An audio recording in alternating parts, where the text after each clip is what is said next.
So most people are going to be very confused by the title of this video because I'm telling you to become a failure, but school has taught you, your parents has taught you, everybody's taught you that failing is bad because if you fail to meet a certain standard or you fail to become successful or you fail to do something and that's seen as a bad thing. And of course, you should try your absolute hardest to complete a task or to do something to the best of your ability. However, this video is how to become a failure. So what do I mean by that?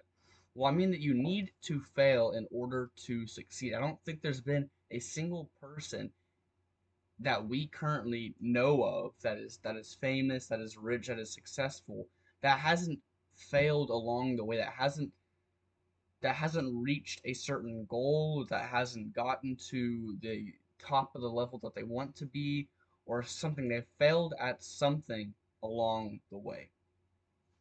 And so, why does failure lead to success? Well, whenever you try something new, or whenever you try your hardest to do something that you aren't already the absolute best at, you're going to more than likely fail at that thing because you don't have the experience and you might not have the confidence or the skills or whatever is required.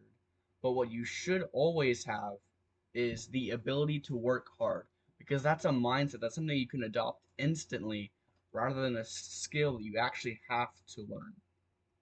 So you actually need to fail in order to achieve your goals. And speaking of goals, I want you to now set goals that you know you cannot achieve. Don't set goals that it's like, wow, that goal is high.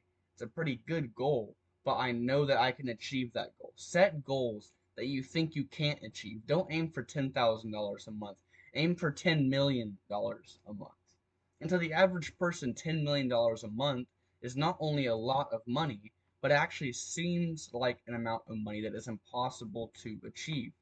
However, I believe that if you work hard and you're consistent and you're doing the right thing and you're actually trying to improve at that thing every day and you're failing every day, but you're still trying hard, I believe that that is actually an achievable goal. However, at my current stage where I am, $10 million a month is something that I'm not going to achieve for at least 10 to 15 years down the road. More than likely 20, 25, 30 years down the road. Is that even something that I'm going to be able to think about? Now, of course, right now, something like $2,000 or three, four, $5,000 a month online is something that seems very achievable, and so that's a goal that most people might set. But if you set a goal like $10 million a month, like $100,000 a month, $1 million a month, something you know you cannot achieve, and you set a deadline for that. Let's say I want to make $100,000 a month within a year. Obviously, I'm probably not going to be able to achieve that goal. And so most people not only wouldn't set that goal, but even if they did set that goal, they would have the belief in their mind that they couldn't achieve it, and so they wouldn't try hard to achieve it. But if you set one of these crazy goals by, normal people would call these crazy goals, a billionaire would be like, yeah, that's definitely achievable.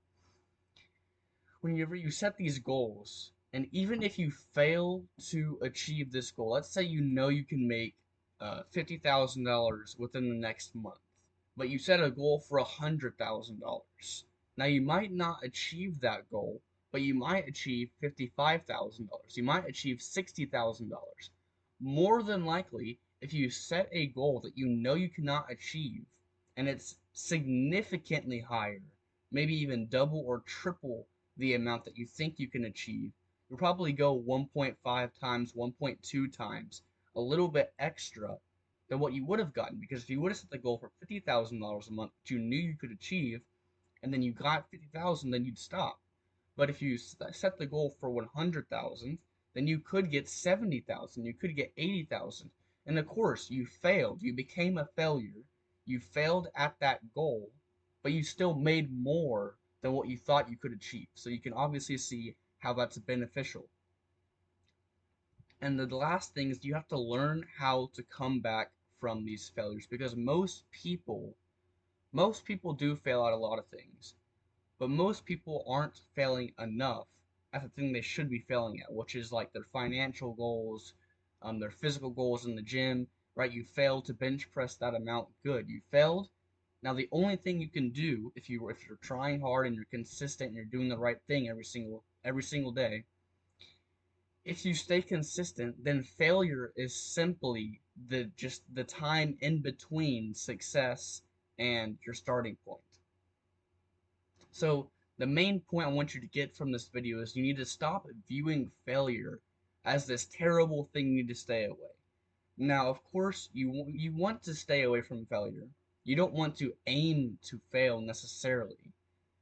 But what you do want to do is become okay with failure and become so familiar with it that you're able to bounce back from failures like it's something you do every single day. And so, how do you actually do that? Well, when you fail, whenever you lose, the worst thing you can do is continue as quickly as possible. I can give you an example. From my end of the year exam for biology, there was about 200 questions on it. Each time I got a question wrong, I would sit there, I'd pause, I'd stare at the wall for maybe 10, 15 seconds. I'd um, look around for 15 seconds. I'd just pause, I'd stop. I let my brain rethink things. Why did I get that problem wrong, etc. And then I go back. And I found that was very helpful for sort of resetting my brain instead of getting into that flow of, oh, I got a question wrong. And then you continue right after you get another question wrong, another question wrong. And you're just building up momentum for failure. So that type of failure is wrong. But whenever you set a goal you can't achieve, or you aim for something and you fail to get that thing, if you're truly working hard and you're truly trying hard and you're consistent, then failure isn't really a bad thing. It's more so just, I failed to do this, so what's the next move? And whenever you learn to bounce back from failures, you're going to realize how easy it is to succeed because you're so used to the difficulties that most people are scared of, that becoming successful all of a sudden doesn't seem to be that large of a goal. It's more so, okay, these are the steps that are required, and I'm used to failing along the way. So there's no longer any fear or any necessarily risks that are involved. Now, of course, along the way you could fail and go bankrupt and debt and all those things. And so there are certain types of failures that you want to avoid. But most of the time, failing is just a sign. As long as you're working hard and all those things, failure is just a sign that you're trying to become successful and you're aiming so high that you can't achieve that goal, at least in the deadline that you set. You can join my free community with the first link in my bio. It's time to do the hard work starting now.